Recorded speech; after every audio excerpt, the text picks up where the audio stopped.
Well, that was a Saturday fight night to remember. But one thing I thought when I was watching this card was, this is just too much. It's too much top level fights, one after the other. Because every single year is a new generation of sports fans. Because every single year, when a sports fan emerges, there's someone who was a sports fan emerging 10 years prior. That's another generation. There was another one 5 years prior. That's another generation. I put generations into 5 year to 10 year gaps. And if you're a boxing fan just coming into boxing, you're going to think that this is normal. The Sheikh has come along and just start putting big fight after big fight after big fight after big fight in the same card. And it's just not sustainable. I just don't think it's sustainable. But while it's happening, let's just enjoy it. Let's talk about the fight of the night, the main event of the evening. Because a lot of fights were the fight of the night. But this fight was very, very good. Personally, I thought Bivol won the first fight. I didn't get a chance to do a prediction video, but my prediction would have been Artur Beterbiev winning by stoppage this time, because I was thinking that where these two guys are really just the two best light heavyweights in the world, it's just hands down. There's no light heavyweight as good as these two guys. And then these two guys have run away with the title, basically. So it's just between these two guys. And where I was thinking that Beterbiev doesn't have to do much changing of his style.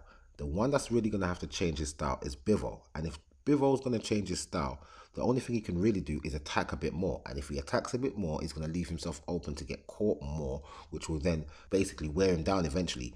In the first fight, Beterbiev, anytime he hurt Bivol, it was very, very noticeable. When Bivol hurt Beterbiev, it wasn't as noticeable. And where I believe Bivol landed more shots in the first fight, I think that Beterbiev, where his landing of shots was so much more noticeable and so much more telling, that's what basically won him the fight, in my opinion. I was thinking that, well, Bivol's going to try and do more, and that's going to leave him more open to get hit more. And then Beterbiev is just going to go back to his knockout ratio building again, because he was 100% knockout ratio before he fought Bivol. So now he's going to pick back up where he left off and start knocking man out again, starting with Bivol. But I was very wrong. The only thing I was right about is the fact that Bivol's going to attack more. What I didn't really think would happen is that Beterbiev wouldn't be able to do the necessaries to basically close the show. I put this fight down to two halves. In the first half of the fight, I didn't give Bivol more than one round. Up to round 5, 6, I gave him probably one round. But Beterbiev was definitely putting dents in Bivol. In my opinion, he was really hurting Bivol. And I'm thinking, yeah, this is what I thought was going to happen. He's going to wear him down and stop him. He's going to wear him down and stop him. But Bivol said, no, that's not happening.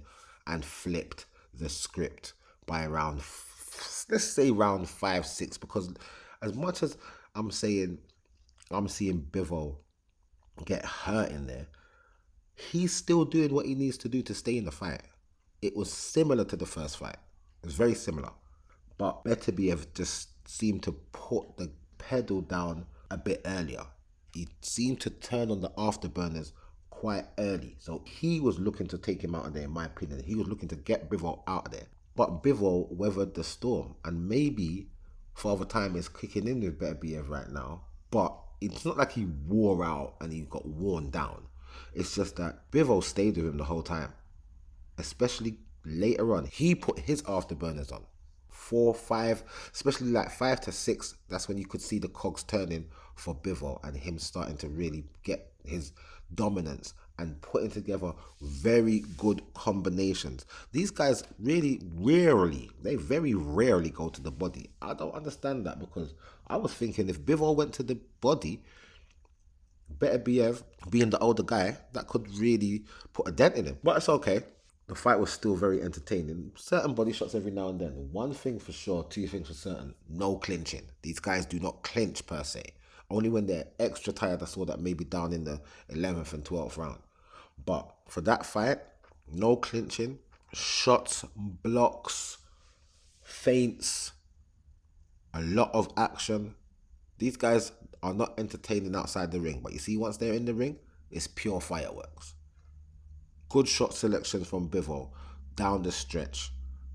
Keeping up with Beterbiev, showing that he has a lot more resolve than I gave him credit for.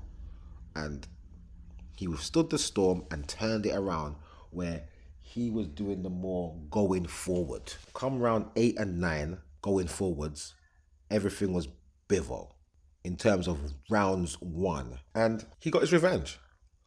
So now it's on to the rubber match. That's what I believe. They're going to do a third, which is very much worthy. This fight deserves a third. I believe he won the first one in the first place, but it's 1-1 now. So they do the rubber match to make it a decider. Why not? They haven't obviously made a date for it, but it was a good fight. I loved it. We'll talk about the fallout, the aftermath, but as for the fight itself, it was a brilliant fight. Toe-to-toe action the whole way through. Calculated, classy boxing. Yeah? This is what we call classy boxing. Loved it. Onwards and upwards for both fighters. We don't know what they're going to do, but I do believe they're going to have a rematch. Or the rubber match, as they say. And I believe it's well deserved. I'll see you guys in the next video.